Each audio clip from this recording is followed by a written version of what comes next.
Hello, everybody, and welcome again to LTUE. We are doing writing a role-playing game with Ravyn Evermore, Maddie Murdock, Mason Wheeler, and we're working on getting JD Raisor in here as soon as possible. In the meanwhile, don't forget to vote for your favorite artist or your favorite work in the art show. And well, we'll turn the time over to the panelists. Take it away. Thanks so much. Yeah, definitely check out the art show. It's really, really cool how they have it set up. I've got some friends with art in there, and I have art in there as well. It's you definitely don't want to miss it. It's really cool. But yes, we're doing writing a role playing game. I'm Ravyn Evermore. I'm the creative director for the Ravyn Evermore, which is my brand for everything that I do, from tabletop streaming to art, voice acting, a whole ton of stuff. You can find out all about what I do there at my link tree, which I'll throw into chat. Um, and then I've written Fundamental RPG, which is a tabletop system. With my introduction out of the way, I definitely want to get to hear more about all of our amazing panelists. So let's start with Mary. Tell us a little bit about yourself.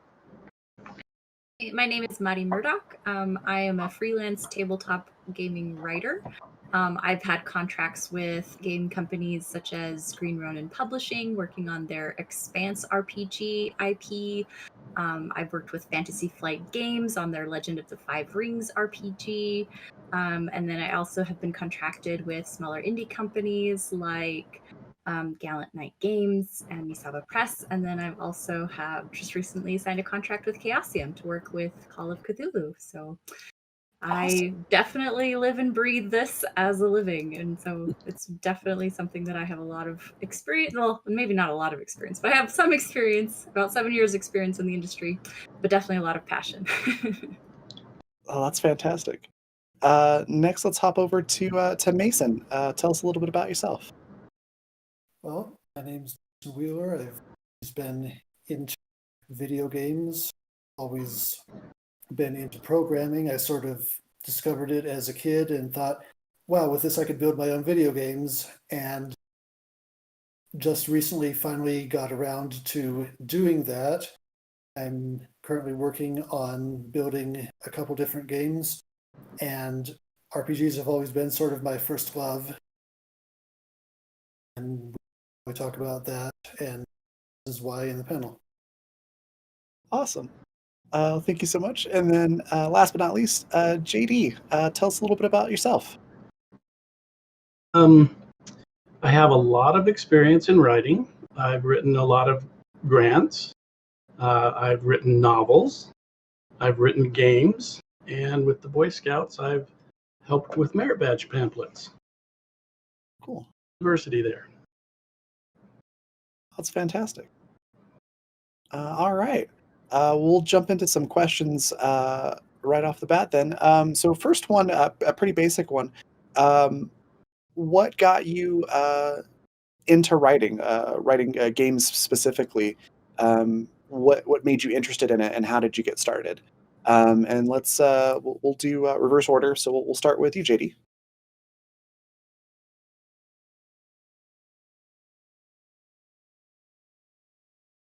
Oh, might have frozen there.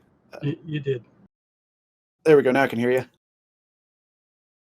So the question was, what got you into writing games, and how did you get started? And you're asking me? Yes. Okay. Writing games. Well, I was introduced to some games early 80s, and they seemed kind of fun, but not really quite polished. They were quite popular, and they had a diverse and I just, over the next 6 years, just decided, hey, I could do one of those. And so I based my game on my family heritage. I'm a royal. And so I went back into medieval times, and I have a game that I call Castles and Caverns. And so you've got the castle element, you've got the bad guys hiding in the caverns element, you've got ships, you've got the whole thing going on there. and it was quite easy for me to adapt to that. Part of that is uh, the genealogy, and part of that is I have a degree in history, and so it all combined into one, and it all worked out quite well. Fantastic. That's really cool. How about you, Mason? Well, I've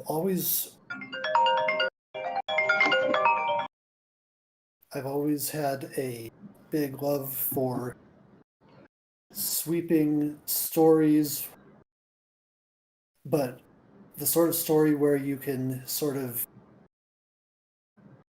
participate in telling the story.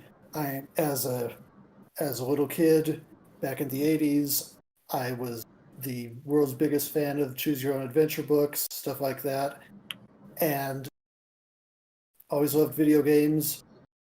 And then Zelda 2 came out, and that was just this massive eye opener because it was like it's Link, but it's so different. He has ways to progress and become stronger that aren't just like you grab this new power up that opens up this thing that was blocked, but his character actually becomes stronger. And then, of course, I got into Final Fantasy, and I fell in love. And I've just Cool. sort of been on that ever since, to one degree or another. Okay. Awesome. And then last but not least, I apologize. I think I mispronounced your name at the beginning. Is it Mari? That's good enough. Yeah, it's Japanese, so most people, even my husband, can't even say it right. So whatever you call me, it's fine. All right. How about you? Well, I have just really loved writing and storytelling for a really long time. And when I was actually in middle school, I picked up a novelization of the living card game Legend of the Five Rings. And I really, really enjoyed that as a young person. And then when I actually graduated college, AEG, which is the Alderac Entertainment Group company that was running L5R, actually had open auditions for their Legend of the Five Rings story team. And so basically how I got involved was that I loved the IP already since childhood, realized that they were having open auditions, and I submitted a fiction to them set in their world. I used one of their characters and kind of told a story that I felt like was kind of missing from the story that they developed since then. And they liked me enough to actually invite me to come write for their company. And that was a really cool thing because from there, I was able to really network in the industry, meet a bunch of people that kind of gave me really good work and projects to do. And so that was about 7 or 8 years ago. And I've been doing that basically ever since. Just freelancing on the side, writing fiction, writing for games, doing that type of thing. And it really came from falling in love with the world and then sticking with it for many years until finally a spot opened up for me and I was able to kind of find myself in that industry. It was pretty cool. Very cool. All right. And then we were talking a little bit before the panel about the difference between writing for one style of role playing game versus another. So, what would you say is the biggest difference between writing for, say, a tabletop RPG versus a board game versus a video game? And we'll start with you, Mari. I don't know very much about video games, unfortunately. I was raised in a home where we were not allowed to play video games, so definitely I'll have to defer to Mason for expertise on that subject. Oh, you poor thing. But as far as I think tabletop games go, the unique thing about that is that you are basically creating some type of game engine wherewith other people can invent their own gameplay. So obviously, like with RPG, the title, right, role-playing game, you are kind of making a system that is going to allow other people to pretend to be something that they're not, right? They are role-playing using your system. And so I think that that's something that is kind of unique about tabletop role-playing games in general. Games like Dungeons and Dragons or maybe Shadowrun, right, are basically you're just kind of like, I made this thing, go play with it and do whatever you want with with it, right? And so you're kind of just like letting it go and letting the players use their own imaginations to bring it to life. Okay. And then Wheeler, or Mason rather, what would you say is the difference, or just what's your perspective on those three types of games? Well, yeah, that as Marty said, you've got with a tabletop game, you've got a setting, and there could be a adventure module made for it, or it could just be here's the setting, here's the rules, now go have fun with it. But with a video game, you can't really do that. You don't have a DM who's running things. So everything has to be planned out in advance. Everything has to be written, has to be scripted, has to be level designed, voice acted if you've got voice actors. And you end up with a big canned product. And the real trick of it is to make it look like it's not a canned product. Because you have to have a story that will flow correctly, especially if you're giving players choices, so that you don't end up missing what a bunch of players think is an obvious choice, and then they're like, hey, there's a big plot hole here. Okay. And then JD, what's your perspective on it? In particular, if there's a difference between, say, video games and board games, or tabletop games and board games.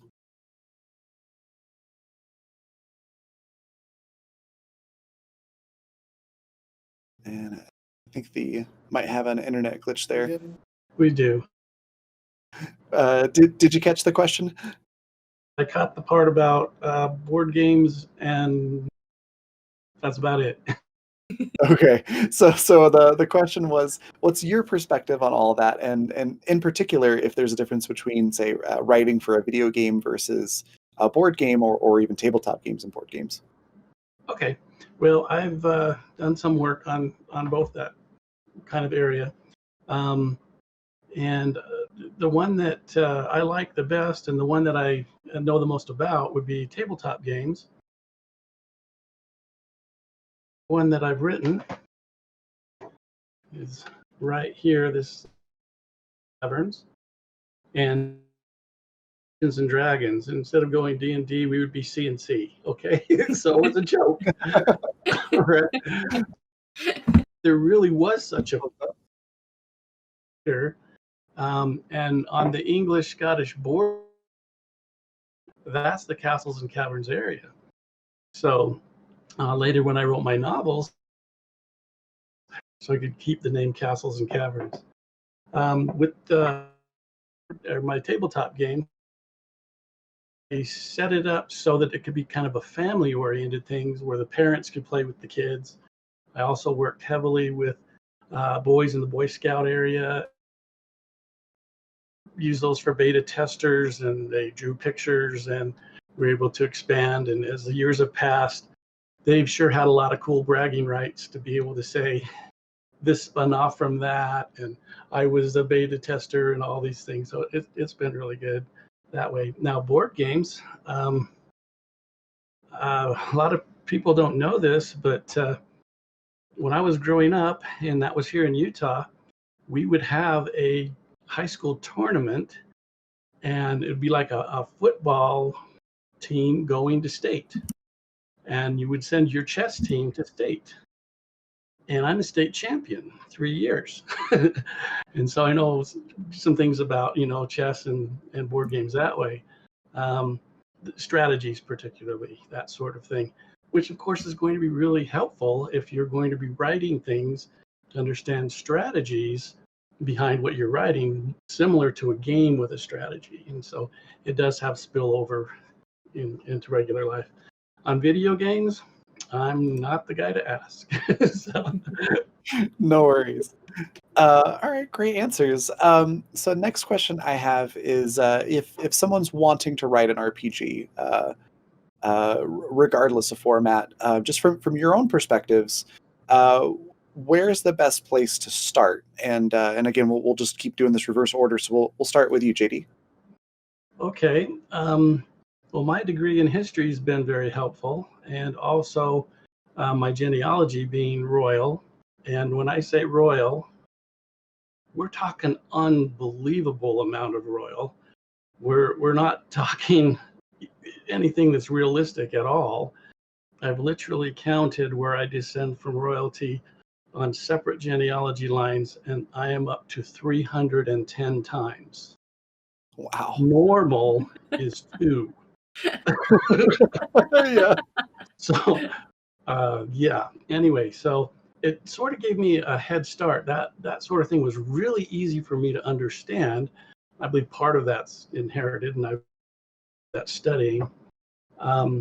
And so I was able to concentrate on my strengths to help me in my understandings and my skill for strategy to write a game that would contain all those elements. Okay. And then Mason, from your perspective, what do you think is the best place?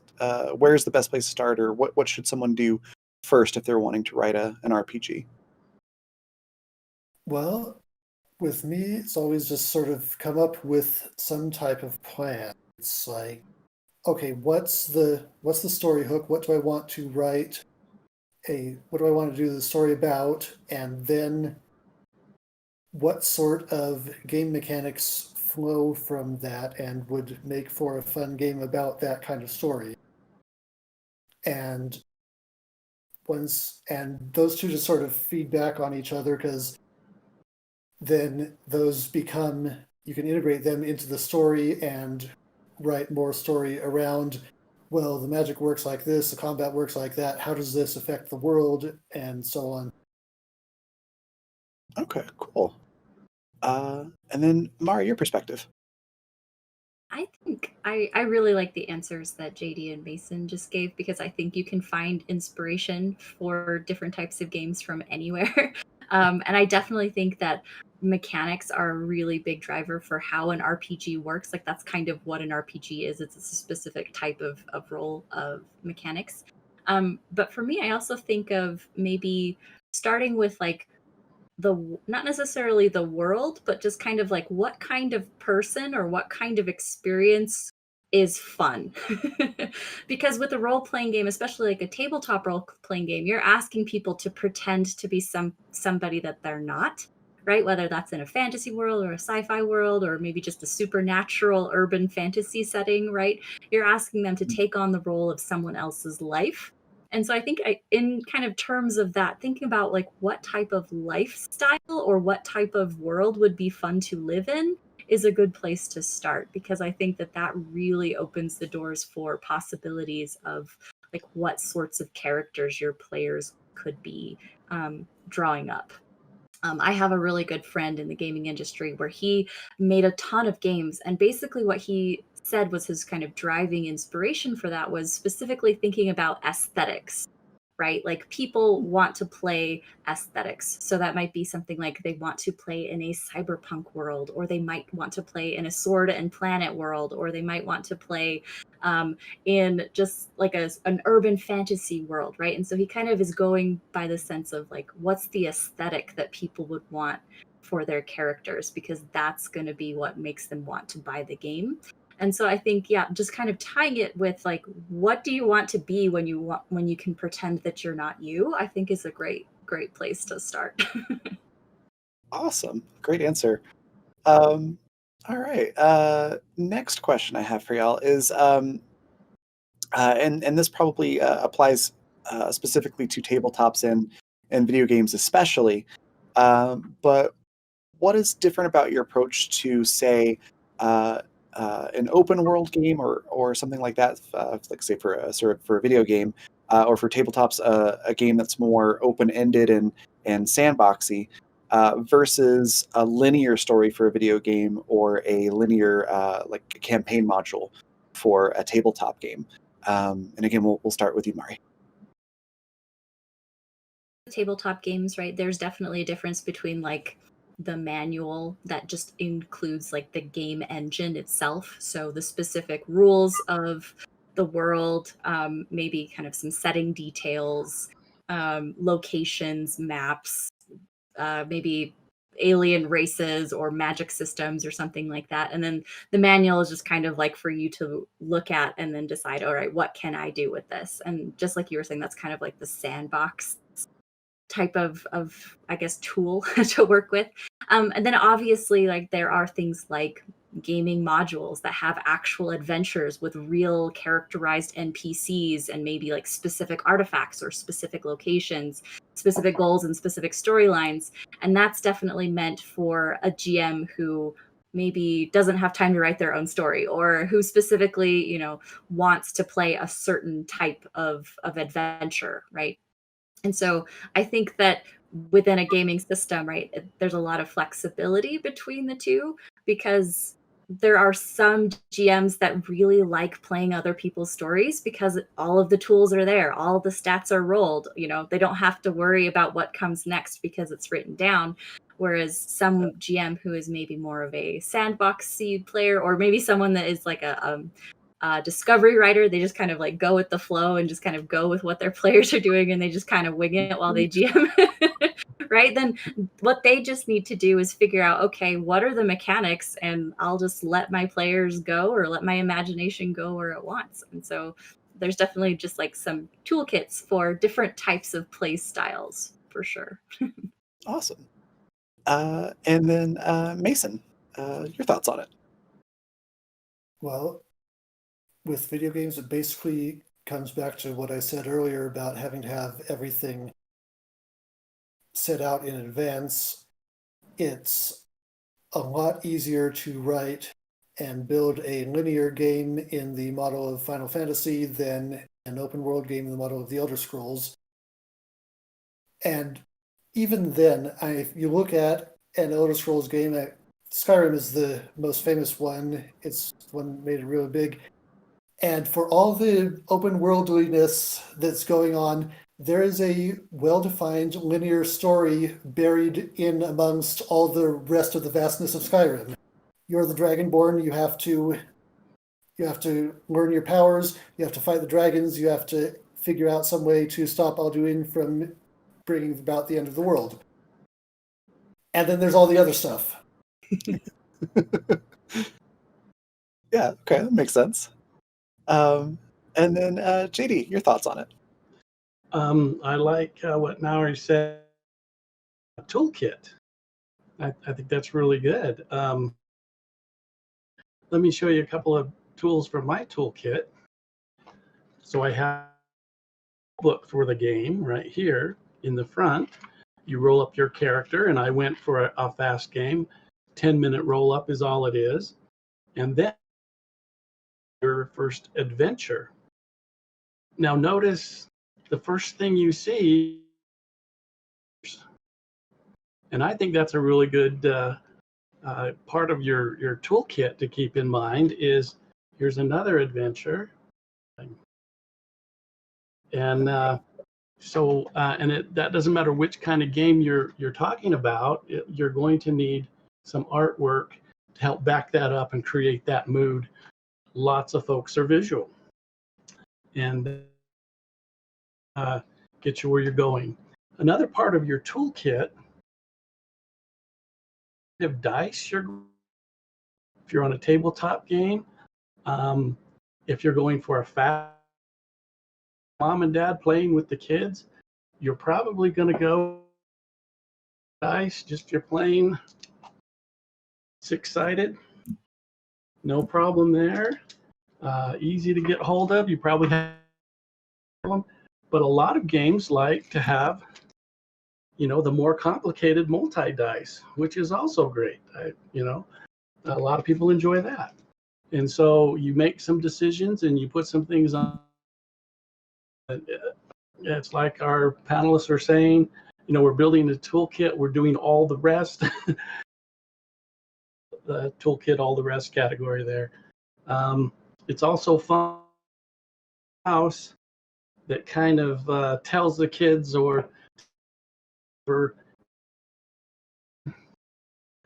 and this is a dice box. Sorry, that last bit kind of got cut out. I didn't quite catch the last thing you were talking about. is a dice box. If you're going to play a Before that. game and you're going to roll the dice, if that's sitting, people are going to know it's game night, that sort of thing. And so it does spill over into real life as well, and back and forth, and that's kind of what we want. We want it a back and forth thing. Okay. Next question. So one of the seed questions that we got was, how do you create good instructions? And I want to add a little bit to that as well. What's the most important part for creating good instructions, while remembering that the players are not in your head? Because as a creator, it's easy to sort of shorthand it almost, because you already know how everything works. So how do you escape that sort of tendency to shorthand things to make sure everything's explained well for the players? And again, we'll start with you, JD. I think you need beta testers. I think you need people who can sit down with you, and how the game's supposed to proceed. And if it doesn't, it's time to make some corrections. And so, you're ready for that. You've got your pen and your paper, and you've got your dice, and you've got, your rule book, and you're explaining this is how you roll your character. And okay, now we're ready to go on the adventure, and you keep track of things, and you make improvements off of that. Okay. And then Mason. Well, no surprise here. I'm going to say basically the same thing. As far as I'm aware, the term beta testers comes out of software, and the gold standard is you don't just get testers, you watch them. You get in the same room with them, you watch them use the product, you watch them react to it, and don't just listen to their reports after the fact. And you can see in real time what's intuitive to them, what's tripping them up, and what parts they really like, what parts they really hate. You get so much useful information out of doing that you can then feed back into the next iteration of smoothing things out and polishing it. Yeah, for sure. And then next, Mario, what was your perspective on that? I think generally, having written games, there are two rules that are really important. Number one is clarity, obviously, and I think that both Mason and JD were correct. Like, you can, if you're not sure if you're being clear, right, asking a playtester to read through the rules and re-explain them to you, or try to play with the rule guides that you've given them, is a great place to start. But the next place to kind of think about besides clarity is also brevity. You want to be concise, right? Like, people, when they get a game, they want to play the game. They don't want to do homework to play your game. And so it's a really good idea to make sure that the game rules are clear enough that they can be accessible very quickly. Now, obviously, there are some rule books that are quite thick. And so maybe having something like a quick start rule set of maybe 2 pages to kind of give you the gist of how the game mechanics work is a great place to start.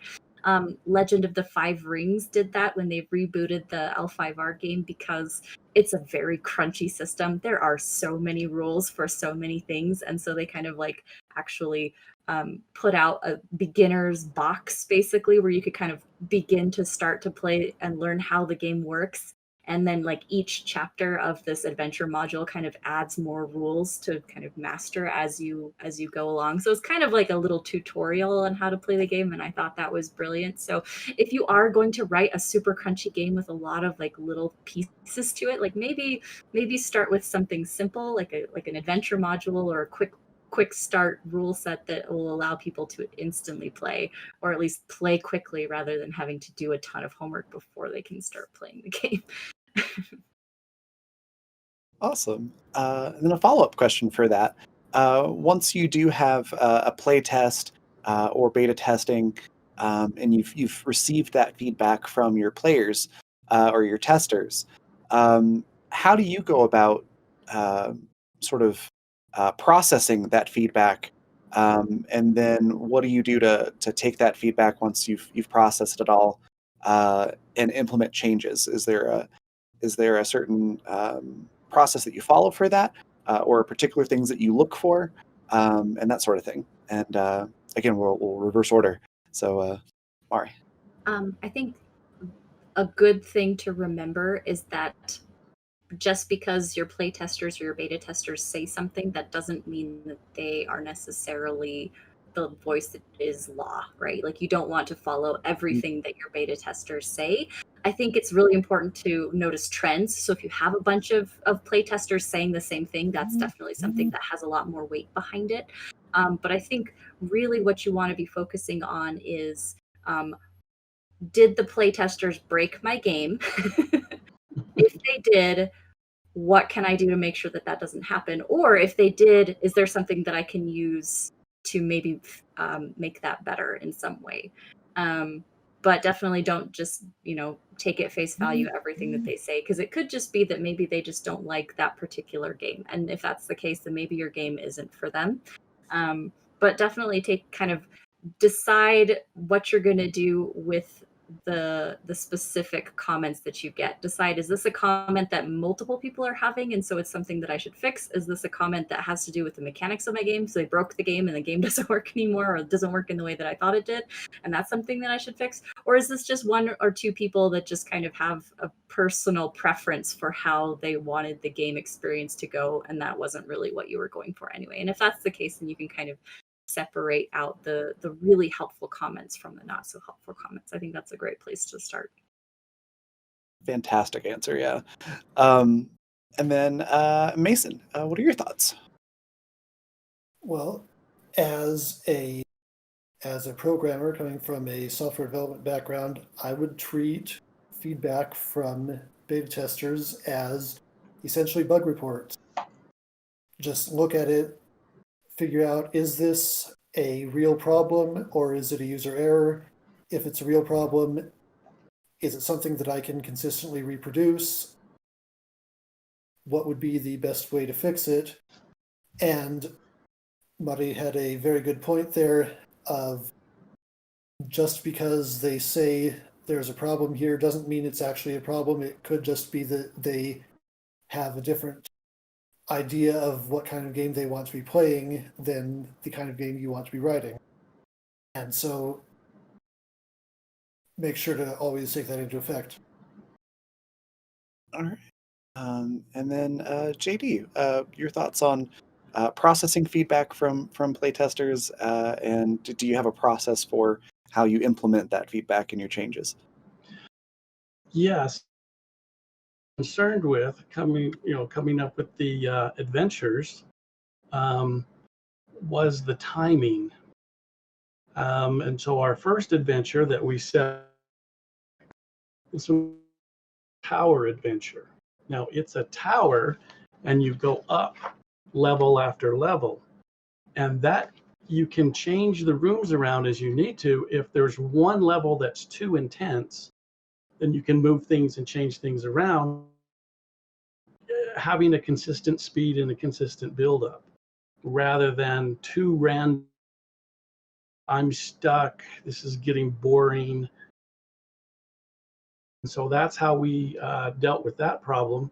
And when we beta tested, we would see how long it took them to, compared to level 3 or whatever, and make our adjustments from there. Okay. Very cool. I've got one or two more questions, but I want to make sure we have time for audience questions. Was there any questions from the audience? Okay, Mari Mullen asks a tabletop question. When you plan world building and craft different cultures and societies, how do you anticipate eventual conflict between groups? And also, how many inherent conflicts do you feel need to exist in a game for the DM to engage in diverse, imaginative gameplay, so you don't just have elves and dwarves fighting? That's a good question. And yeah, JD, what are your thoughts on that? Historian, I would look at conflicts in here and parallel those into the life strategies that For example, you have two warring kingdoms. Kingdom has this type of castle, and this other kingdom, and wants to hire adventurers, or the people coming to play the game who play the adventure, to sneak over there and So we're losing some of the audio there. Just Oh. make sure I'm on the same page with you. So you said one kingdom might have one type of castle, another might have a different kind, and then the idea is having one hire a group of adventurers to go sneak into the other one. They may be looking for specific things, or they may be looking to make damage to the walls, or they may be interested in destroying the crops, whatever. And so you can have these different conflicts, and you can base them on what you read in a history book as to how these people, how they treated each other. And it's also, you got to be careful that you don't get too reckless. And so that, because this might be done way too fast, or this might be way too long, or whatever. And so your timing may need to be adjusted, that sort of thing, so that you're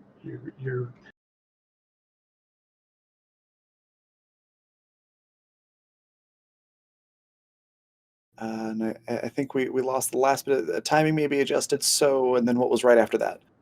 so you can still be having fun with that pace that works. Gotcha. Awesome. And then Mason, your thoughts on that question? That was kind of specific to tabletop, which of writing. To put it in a video game format, how would you go about world building for the environment that your characters are going to be interacting in? Well, when I think of world building done really well in video games, two things really come to mind: The Elder Scrolls and Mass Effect. And they both have the same sort of fundamental thing in common, which is this massive amount of flavor text that you can find scattered throughout, that gives the impression of a big collection of societies and histories that you never get to actually interact with, but you get the illusion that they're there, that these things are real. And to get to the question about how groups would end up coming into conflict with one another, that's something with a video game that would be best handled over a series. And okay, so first game, these guys are at war with each other, and then the second game, the war's been resolved, and now they're allies, but now the evil empire from way off in the east is moving in, and they have to work together, but you've got some characters here who were on opposite sides in the last war. They have to work together now. They don't trust each other, and that can become a character hook for them. Those are I've seen those tropes done really well, and they're some of my favorite in video games. Great answer. And then Maddie, what was your perspective on that? I think that if you're struggling specifically with cultures and what relationships would work together inside cultures, so you're not just having, like you said, like kind of elves versus dwarves, I think that finding conflict in wants and relationships is probably the best place to start, because what we're doing when we see cultures come together is one set of people want something and another set of people want something, and how do those wants clash, or how do they complement each other, or how do they maybe disconnect one group from another? And then that also goes down to the individual character levels as well. So what does one character want versus what another character wants? And or if they're in the same group, how diverse are the wants within, one culture, and how diverse are they in another culture? Are they a culture based on unity of purpose and they all want the same thing, maybe like it's freedom or something like that, right? Or are they very diverse and they all want things like, some people are interested in, I just want some gold, right? Or are they more like, I actually want to overthrow the evil wizard, right? Because that's this lofty ideal that they have. So just kind of layering kind of wants of individual people and individual groups, and then even, kingdom wide wants, might be a good place to start for sure. Awesome. All right. Any other questions from the audience? Yeah, so I have a question. For a first-time RPG writer, what's a reasonable number of players? Good question. Your thoughts, Mari? Let's see. Generally, people like to have between 3 to 5 players for something like a beginning game. I think maybe because you're not really concerned with um, things.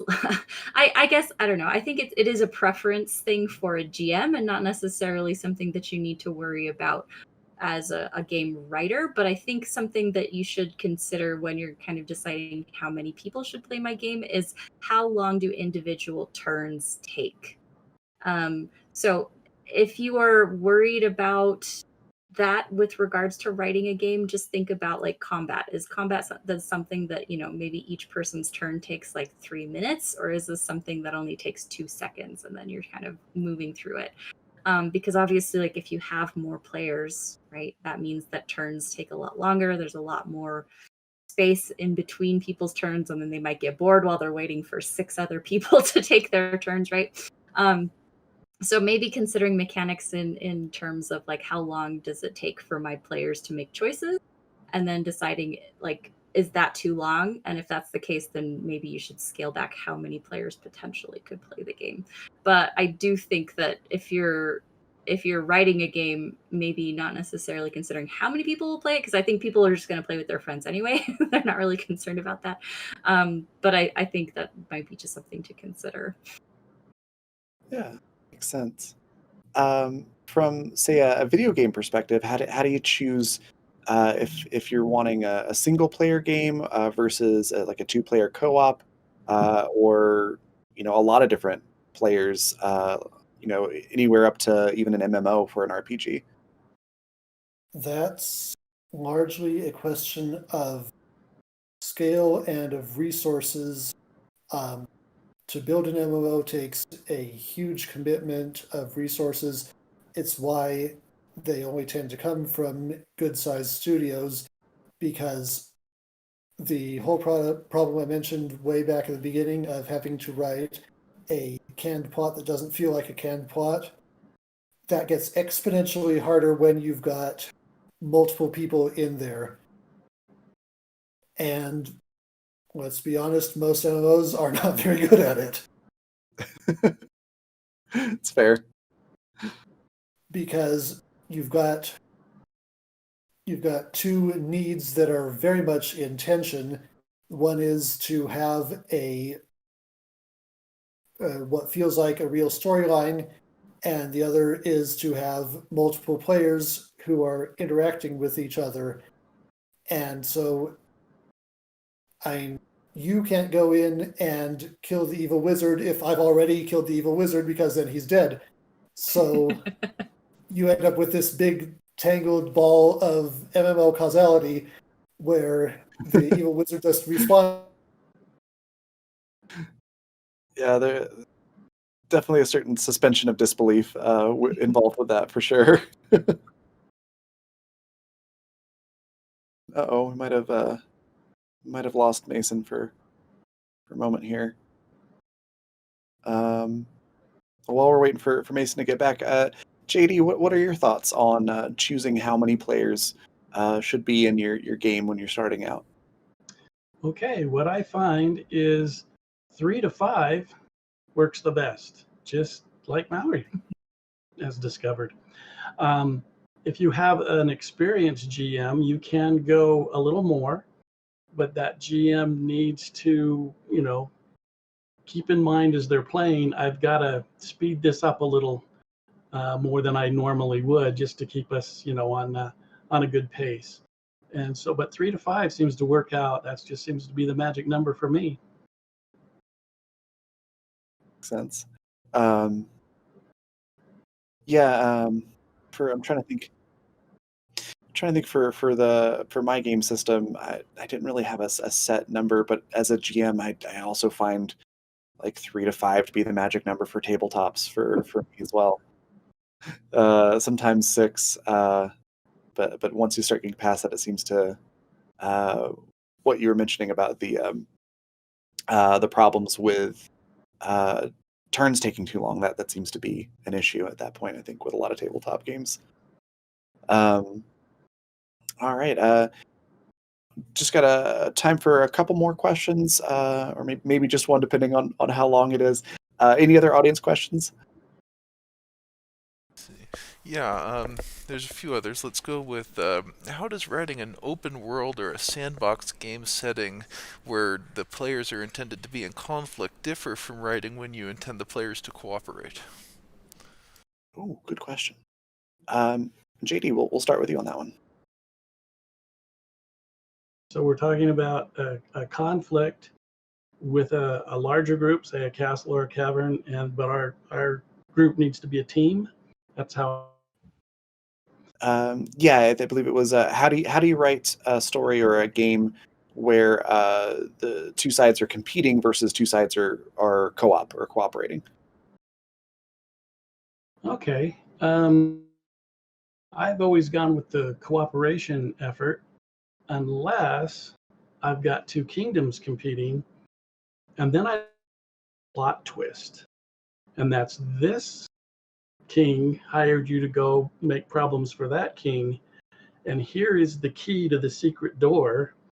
And as they go over to the other kingdom, they're immediately discovered and immediately have to panic. And then they figure out that the whole thing is these two kingdoms against the adventurers so that they'll lose and they can get their armor and things like that and put it in their storage.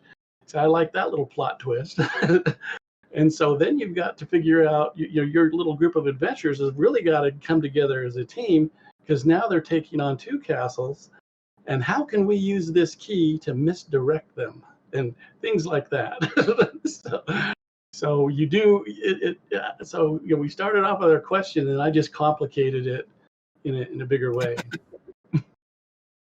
No worries. And then, Mari, your thoughts on that? I think it comes down to like game objectives. So obviously, like an objective would be what do you want to accomplish during gameplay? So is that to get gold? Is that to kill the evil wizard? Is that to steal a magical item? Is that to learn a secret? Right? I think some of those work really well in a kind of open world sandbox game where if your only objective is to get gold, then it doesn't matter what you're doing to get gold. You can go anywhere and do anything and get gold in any way that you want. And sometimes that might mean being a murder hobo and you're not willing to play with other people nicely and you just want to go steal it, then I think that's an interesting thing to give people option for. But I think that the most interesting cooperative types of objectives aren't based on just like, let's get gold. I think that those are definitely going to be more relationship based. So, like, what as a group do we want to accomplish together that we couldn't do separately? So, that would be something like together we need to break into a castle because individually if we got caught we would just be arrested immediately, right? Or something along the lines of we need each of our skills in order to perform a task, so we support each other while we go battle a dragon or something like that. And so I do like the idea of maybe making more epic story objectives cooperative while maybe making less objective or maybe less adventurous objectives kind of competing. And I just think that makes for more fun gameplay, because being competitive with the people around you at the table can be fun, but I don't know that that's exactly the experience that I would want to create, like a contentious experience for my players necessarily in a tabletop setting, but that's maybe my preference. All right. It looks like we're out of time, but thank you everybody for the questions. And before we run out, just want to give everybody a chance to say a little bit about themselves and where we can find you. Mari, again, starting with you. A lot of my stuff is available online, so you can find listings of every game that I've written on my website, which is just maddiemurdock.com. You can go to fantasyflightgames.com and look for my name there, and I've got a bunch of fiction that you can read for free there. I also have a game coming out for Green Ronin Publishing, which is the Ships of the Expanse for their Expanse RPG that is available now on pre-order. So if you look up Ships of the Expanse on Green Ronin Publishing's website, you can find my stuff there. And I'm also on a Twitch channel, which is Typecast RPG, with a bunch of other local sci-fi and fantasy writers, and we play D&D 5th edition weekly every Tuesday night at 7 Mountain Standard Time. Oh, fantastic. I think I've heard of that channel now that I mention it. Very cool stuff.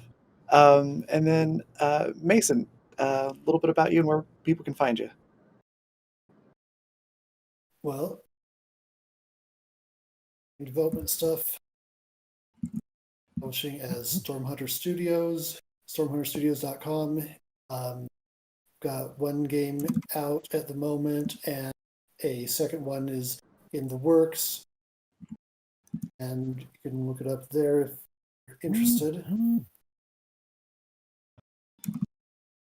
Fantastic. And then last but not least, JD, a quick bit about yourself and where folks can find your work. Okay. That would be at www.castlesandcaverns. That's where you can find my things. I did have an unusual experience. It was really cool when I saw my ebook on sale at Walmart. Woo-hoo! And then I found out from China had stole my ebook and was selling it illegally, and I didn't get anything for my. So don't go to Walmart. It's just kind of a weird thing that happened. So it's I use the name Castles and Caverns a lot, and so it's just www.castlesandcaverns.com. Fantastic. And then I'm Ravyn Evermore. I'm throwing my link tree there in chat. You can find my stuff there as well. Thank you again to everybody, our panelists, and thanks for the questions from the audience. And yeah, I think that will wrap up our panel.